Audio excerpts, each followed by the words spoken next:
All right, so we've just made our horizontal number line. We need to put our numbers on here. So I need to go from 2 to 20. So I'm going to start with 2, 3, 4, 5, 6, 7, 8, 9, 10, 11, 12, 13, 14, 15, 16, 17, 18, 19, 20. Now, you're welcome to fill in all the numbers on there if you wanted to. So this is the skill from the beginning of the year, creating number lines. The key is that obviously your smaller number goes on the left and your bigger on the right. And they put these little arrows here to show that it goes to infinity. There is a 21, I just didn't mark it on here. There is a 1 and a 0 and a -1, I just didn't mark it on here. All right, so we've marked our numbers. Now we're going to count the number we have and put the number of x's. So when you're in kindergarten, you actually use the object. When you're in first grade, they give you a little picture of whatever you were voting for or showing from your data. And then you might have probably moved to a bar graph that you shaded in. In fourth grade, you move to a line graph where you draw a little point and you connect your lines. Well, in fifth grade, the last one is a line plot. And you just put an X to show 1 point of data. So I have 3 people that said they had 2 shoes. 1 person had 5. 1 had 7. 1 had 9. 1 had 18. And 1 had 20. And that is your line plot. Your last step is to put a title. And titles are always capitalized. And you do that for any graph. We've talked about what goes on a graph, and every graph needs a title. All right, so first thing, we ordered our data, then we made a frequency chart with tallies, then we used our frequency chart to make our line plot. All right, now I'm going to teach you this really advanced, this is college. They call these measures of central tendency. You don't need to know that. You know me, I always like to tell you where you're going. Measures of central tendency. And there's 4 things you're going to measure. The first one's actually not a measure of central tendency, but the other 3 are. So the first thing we're going to measure is the range. And I think the range is the easiest to measure because it is the high number minus the low number. So we're going to find our highest number, 20, and our lowest number, 2. And we have a range of 18 numbers. Our data covers 18 numbers. So if I started here, it went 1, 2, 3, 4, 5, 6, 7, 8, 9, 10, 11, 12, 13, 14, 15, 16, 17, 18. My numbers fall in a range of 18 numbers. But you find it by going high minus low. And you can remember, because it's alphabetical, H comes before L, high minus low. All right, the next one is the mode. And I'm going to teach you these in the order that I think they're the easiest to learn. Mode, I remember the O, because the O means most often, the number that you see most often. So which number is the one that we see most often on our graph, which is 2, because there's 3 of them. There's only 1 of every other number. The next one is the median. And the median, I remember by saying middlemost number. And D is in the middle, and D is in the middle, and that'll help you remember. It's the middlemost number.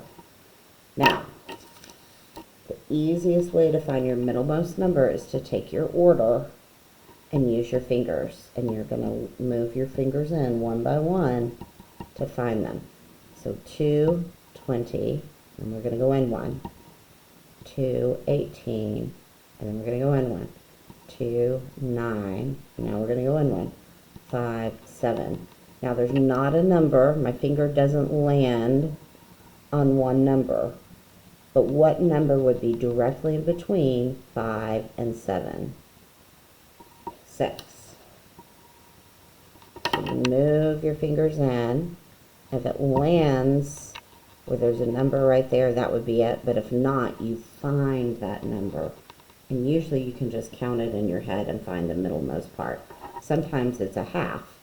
So if your number was 5 and 6, your middlemost number would be 5 and a half. All right, this is the hardest one. Now, in your book,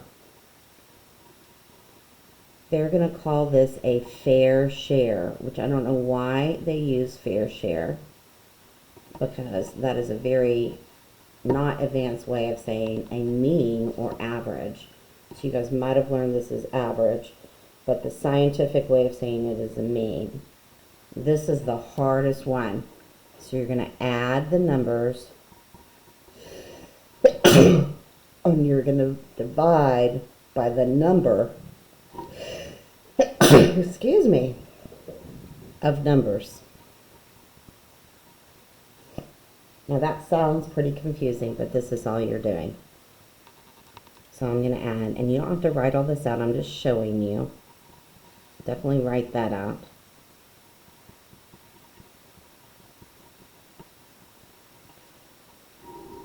So I add all the numbers, and I'm going to divide by the number of numbers. 1, 2, 3, 4, 5, 6, 7, 8. Oop. So they're calling it a fair share because, so kind of think of a scenario, if only one person had 2 shoes and one person had 20, that wouldn't really be fair.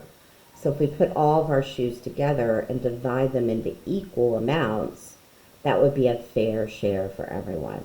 So we're going to put all the shoes in a pot, or all, whatever we're counting, and you're going to divide it equally among the groups. And we know when we split it equally into groups, we're dividing.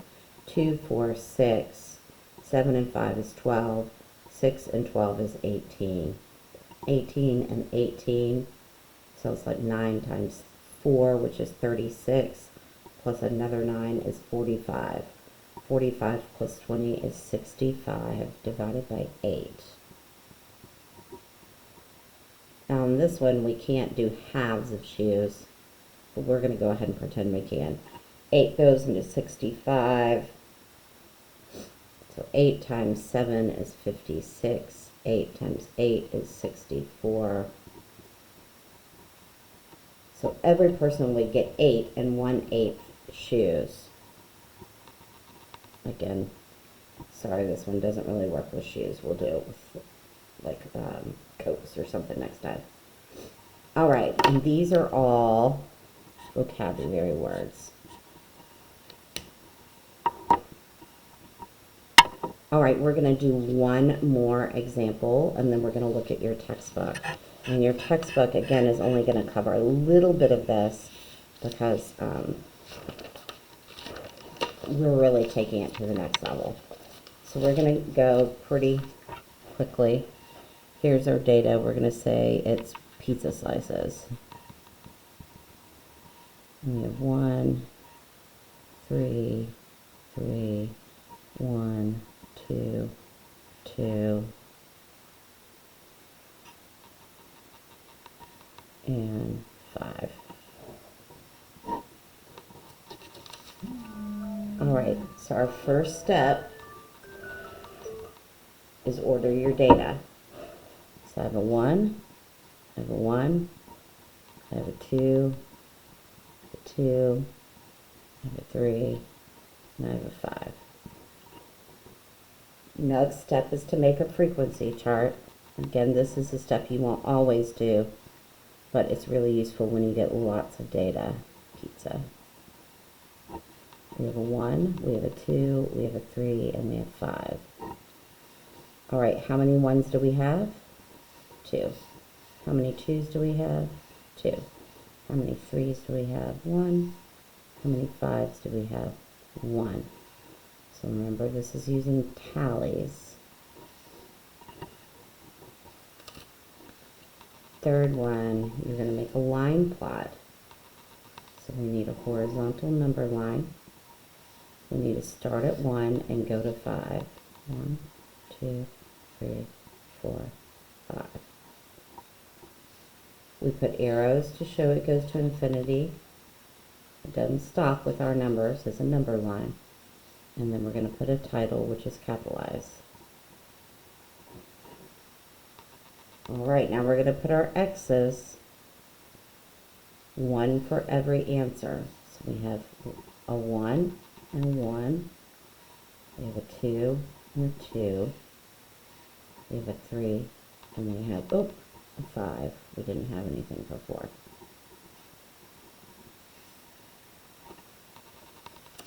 All right, now we're going to find our measures of central tendency. So we have our range, which is the high minus the low, which is 5 minus 1. And sure enough, 1, 2, 3, 4. So all of our numbers fall in a range of 4 numbers. Then we're going to find our mode, which is our most often. This one has 2 most often numbers. Which 2 numbers are seen most often? 1 and 2. Then we're going to find our median, our middlemost number. And remember, we're going to use our little finger trick. 5 and 1. Go in. 1 and 3. 2 and 2. Now our numbers meet here. What would the imaginary number be in the middle where they're both 2? So the number in the middle would just be 2.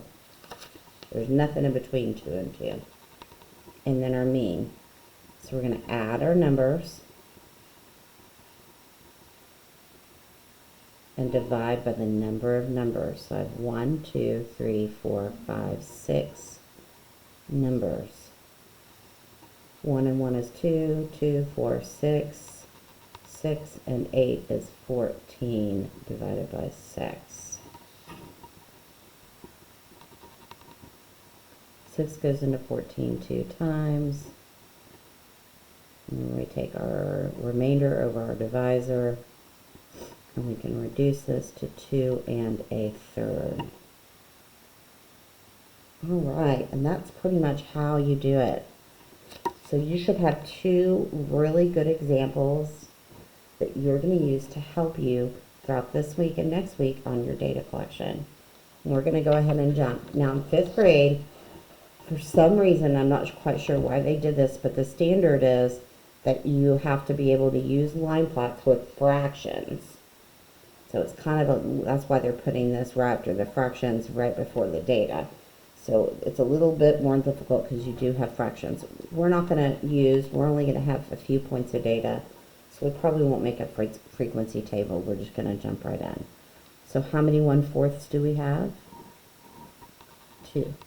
How many thirds do we have? This would be like making your tallies. 3. How many halves do we have? 1. So they're having you do a more kind of a younger version of a frequency table. They already gave you your line, number line. We do need a title. You just get it from your chart.